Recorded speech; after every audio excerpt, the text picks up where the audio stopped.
Bonjour à tous, bienvenue dans cette nouvelle émission de Réussite d'entreprise, produite par Open Media, diffusée sur Le Figaro.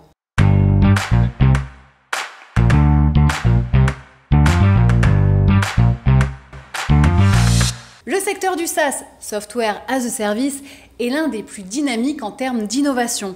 Estimé à 317 milliards de dollars en 2024, il pourrait atteindre 1229 milliards de dollars d'ici 2032. Comment ce secteur permet d'optimiser le temps des professionnels, voire de décarboner? Eh bien, nous faisons le point avec Maxime Dubois, CEO de Nomadia. Bonjour Maxime. Bonjour Agnès, merci pour l'invitation. Avec plaisir. Nomadia est un acteur technologique français. Vous pouvez nous en dire plus?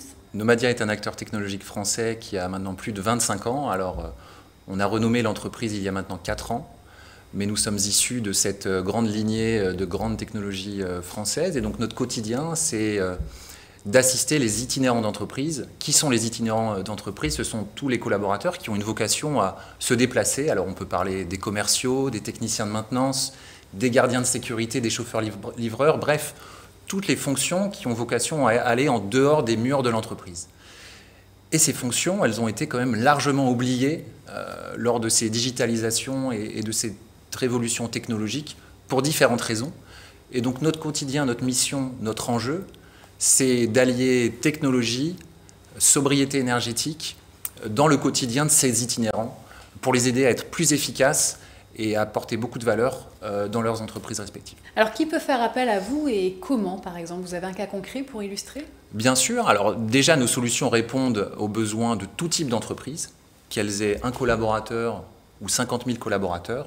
On a cette capacité à adresser l'éventail complet. Et si je devais vous donner un exemple, ce serait par exemple une entreprise comme Dalkia, qui aujourd'hui a l'intégralité de ses techniciens de maintenance, 14 000, qui utilisent tous les jours les technologies Nomadia pour planifier leurs tournées et leurs interventions, pour optimiser leurs trajets et puis pour fournir les comptes rendus de ces interventions aux clients. Donc voilà un cas concret d'une entreprise leader dans son domaine qui utilise nos solutions au quotidien. Et solution qui est donc gérée dans le cloud, dans le nuage? Oui, tout à fait. Nos solutions sont hébergées dans le cloud, hébergées en Union européenne d'ailleurs, je tiens à le préciser. Et elles sont hébergées dans le cloud pour différentes raisons. Ça peut être des raisons technologiques. Par exemple, il faut que nos solutions soient tout le temps disponibles, 24 heures sur 24, 7 jours sur 7. Nos technologies rentrent dans le cœur de fonctionnement de nos clients. Aujourd'hui, si vous n'avez pas la capacité à intervenir pour vos clients en cas d'incident, eh bien, vous aurez évidemment des problèmes. Donc, le fait d'être dans le cloud, ça nous permet à la fois d'être tout le temps disponible. Ça nous permet aussi plus facilement d'apporter des nouvelles fonctionnalités, d'aller plus vite dans la course à l'innovation. Et puis ça nous permet aussi d'être au plus proche de nos clients qui sont finalement partout dans le monde. Et donc ce sont les raisons qui nous poussent à faire des solutions SaaS en effet. Des raisons valables. Alors Nomadia est dans le top 70 des entreprises françaises dans la tech. Elle fait 80% de son chiffre d'affaires en France d'ailleurs. Qu'est-ce qui vous a permis de tirer votre épingle du jeu chez Nomadia? Alors déjà, on est extrêmement fiers de faire plus de 80% de notre chiffre d'affaires en France. On a plus de 100 ingénieurs de recherche et développement à Montparnasse, chez nous en France.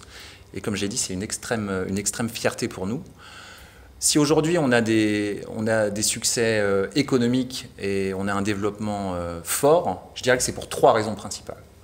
La première des raisons, c'est la passion qui anime nos collaborateurs. Sans passion, finalement, le résultat ne sera pas excellent. Et je pense que la passion et la culture d'entreprise que nous avons réussi à construire est un facteur important de nos résultats aujourd'hui. Donc ça, c'est le premier point. Le deuxième point, c'est, on l'a dit, on a aujourd'hui les cerveaux qui sont en train de bâtir nos solutions, ils sont à côté de nous. Ils sont à côté de mon bureau, ils sont à côté aussi de nos clients. Et donc ça nous permet facilement d'avoir un cercle rapproché pour avoir des solutions qui sont toujours à l'écoute des spécificités de chacun de nos clients. Ça, c'est le deuxième point. Et le troisième point, c'est une innovation forte. On a aujourd'hui une part significative de notre chiffre d'affaires qui est allouée à la recherche et au développement, parce que si nous arrêtons d'innover, demain, nous n'existerons plus. Et donc, ce sont les 3 raisons qui font, je pense, que nous sommes aujourd'hui où nous sommes et que nous sommes bien partis pour devenir leader européen dans nos métiers cibles. Avec une pointe d'audace, je suppose. Avec une pointe d'audace, en effet. Très important, l'audace. Alors, l'entreprise est aussi impliquée dans la courageuse course à la décarbonation, je crois. En effet, alors tout d'abord, on est extrêmement fiers d'être une entreprise à mission. Une entreprise à mission, ça veut dire que nous sommes une entreprise qui a des responsabilités légales, notamment de donner tous les ans notre consommation de CO2. Et donc on prend ça extrêmement au sérieux. On a une charte notamment de RSE pour minimiser nos dépenses de CO2. On est d'ailleurs venu en métro, je tiens à le dire. Donc ça, c'est la première des choses. La deuxième, c'est qu'on a une proposition de valeur qui nous permet d'allier deux choses. Un, la recherche de l'efficience et efficacité économique. Nos solutions permettent 20% de hausse de productivité.